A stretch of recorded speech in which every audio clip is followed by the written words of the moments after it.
Just when he thought Pep Guardiola had cracked the code to Premier League domination, his once unstoppable Manchester City machine has hit a jarring roadblock. What could possibly explain the sudden and unexpected decline of a team that was winning title after title with ease? Is the genius mastermind behind the downfall the same man who orchestrated their unprecedented success? Have Pep Guardiola's pioneering tactics become stale and predictable? Let's unravel the shocking truth. For years, Pep Guardiola reigned supreme, effortlessly conquering the Premier League with his slick, possession-based system. 4 consecutive titles from 2020 to 2024 cemented his legacy as an era-defining coach, but that phenomenal run of success also planted the seeds of complacency. City became the hunted, the team to beat, the benchmark for the rest of England's elite. And with the status came immense pressure to never drop below those sky-high expectations, to keep delivering silverware relentlessly. The fear of failure has gripped an aging squad struggling to maintain its relentless tempo. But fast forward to the current campaign, and an alarming pattern has emerged. With 13 games played, Manchester City sit a staggering 11 points adrift of arch-rivals Liverpool. Pep's men have won just 7 of their opening 13 league fixtures, a far cry from their traditional blistering starts with a win rate of just 54%. Defensive fatalities have been exposed, while the once free-flowing attack stutters and stalls with alarming regularity. Guardiola's tactics appear increasingly blunt against savvy opponents. For a team accustomed to dominating every blade of grass, these humbling struggles represent uncharted territory. If the chasing pack could only dream of this reversal a year ago, it's now a reality, and all the evidence points to Guardiola as the chief architect of decline.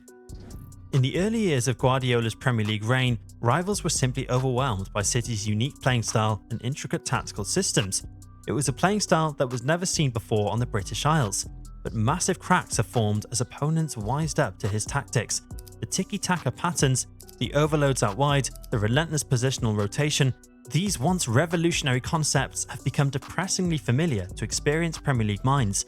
Top tacticians like Arne Slot and Mikel Arteta have seemingly found a blueprint for beating Guardiola's pass and move principles. With startling regularity, City's possession is now rendered toothless as resolute low blocks confidently snuff out shooting opportunities, and Guardiola's infamous stubborn streak prevents him from radically deviating from his hallowed principles. Take for instance the recent 2-0 loss to Liverpool at Anfield, where the Reds' dynamic game plan outmaneuvered City's trademark style with ease. While Manchester City edged the possession stats, Liverpool dominated where it really mattered, dominating their rivals on expected goals, shots on target, and most importantly on the scoreline. The warning signs were there during a bitterly underwhelming summer transfer window. With an aging squad in need of fresh impetus, City's recruitment team failed to land any genuine game-changing talents. Erling Haaland's insatiable goal-scoring streak has somewhat papered over the cracks, but the only 2 additions in Savinho and Ilkay Gundogan simply lack the X-factor required to inspire faltering champions. City's bench remains worryingly shallow, and Guardiola lacks the luxury of rotating effectively to counter fatigue and complacency. This over-reliance on a tried and tested core group will likely hinder any revival in the second half of the season. One can't help but wonder what the ongoing financial fair play issues had on City's transfer plans. Guardiola's notoriously intense, high-energy style was destined to eventually catch up with his aging players. For years, his philosophy of relentless pressing and possession has pushed athletes to their physical and mental limits.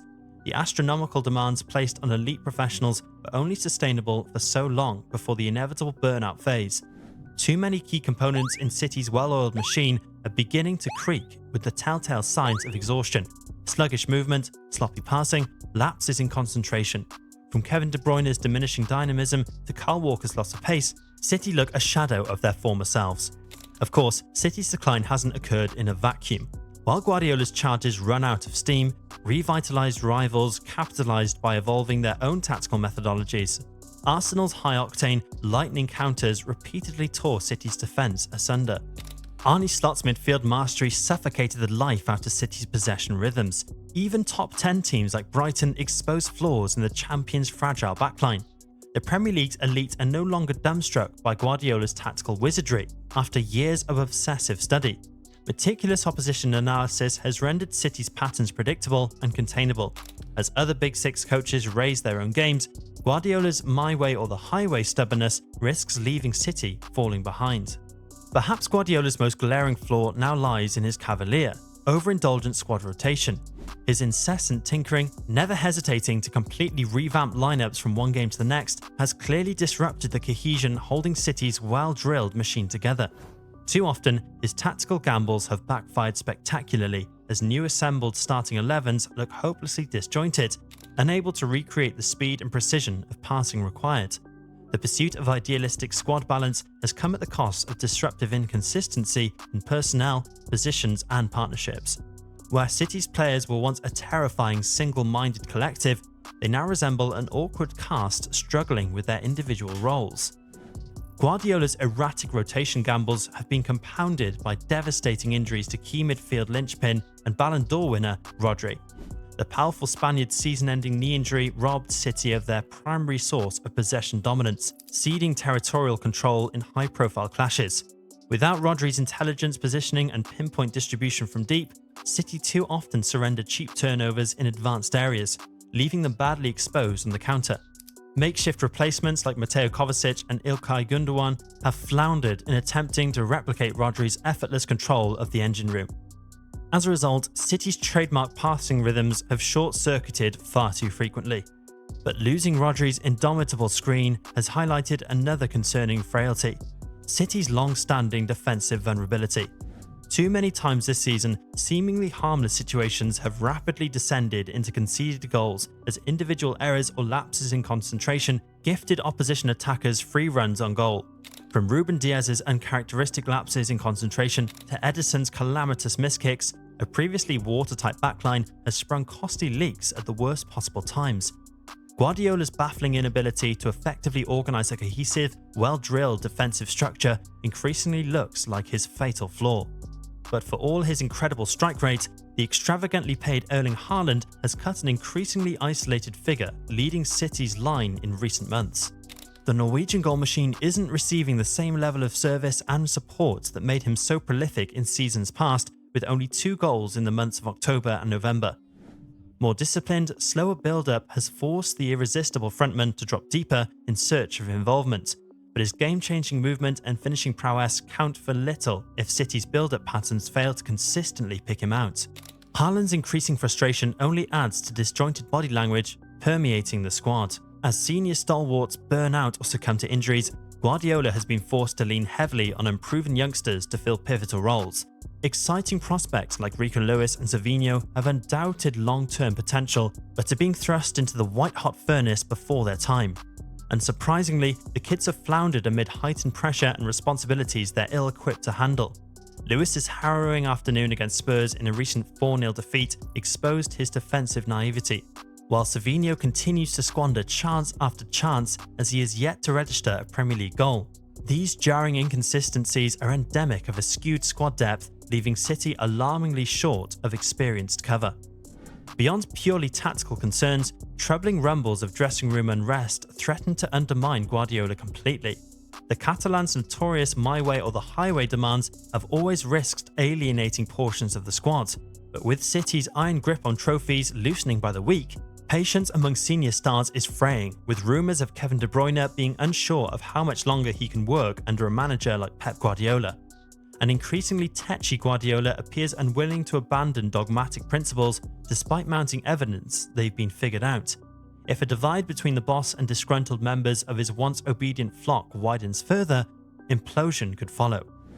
At the core of Guardiola's struggles lies a fundamental over-reliance on tailoring conditions to fit his philosophy rather than adapting that philosophy itself. Rooted in idealistic principles like total control, positional discipline, and aesthetic beauty, Pep's brand of football is incredibly high maintenance, demanding total buy-in and subservience from all involved. When perfectly synchronized, superstars execute the impossible demands to perfection. It creates a beautiful, unstoppable machine. But lose so much as one crucial cog through injury, fatigue, or fading motivation, and it all unravels. So Alex Ferguson's greatest gift was his pragmatic flexibility, seamlessly overhauling approaches with each new cycle. So Alex Ferguson consistently evolved his tactics and squad over decades, demonstrating an adaptability that Guardiola seems to lack. As the cracks widen, Guardiola faces escalating discontent from City's fanbase. Long conditioned to expect titles as a yearly formality, the Etihad crowd have already begun whispering for change. Even Pep himself has said he would have lost his job by now if it wasn't for his past success.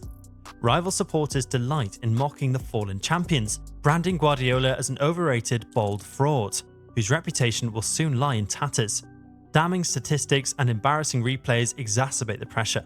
Ultimately, Manchester City's decline under Pep has been laid bare in the harsh Premier League standings. An 11-point gap to relentless leaders Liverpool after just 13 games marks an almost unassailable deficit for a team supposedly capable of romping to titles at a canter. A recent 2-0 defeat to the merciless Merseysiders compounded the agony, reminding City just how far standards have slipped. Whereas now victories and hard-fought draws would suffice in leaner years, draws now feel like losses and defeats feel like humiliations. Guardiola may retain blind faith in his trusted methods, but the table simply doesn't lie. City's complacency and lack of reinvention leaves them eating dust. Should City continue meandering down this rocky path of underachievement, then drastic consequences surely await. Pep's expensively assembled squad boasts limited residual value, packed with aging stars, one-dimensional specialists and academy prospects unable to bear the burden of rescuing a crisis. His brand of football remains hauntingly beautiful but alarmingly impotent against compact, resolute opponents. Most damningly of all, Guardiola's rigidly stubborn philosophy now appears depressingly outdated for a new era. Guardiola risks becoming a show pony, bypassed by younger, more flexible minds. Further title race humiliation could leave the club's hierarchy with no choice but to reluctantly part ways with undoubtedly the greatest manager in their history, potentially triggering a new cycle of expensive rebuilding. But the question remains, can they afford it with the financial fair play rules? But is this the end, or just the beginning of a long goodbye, as the once immortal empire crumbles at Guardiola's feet? But who could possibly take the crown? Could Arne Slot's relentless Liverpool capture their second Premier League title? Click the video on screen to find out why Liverpool will be Premier League champions 2025.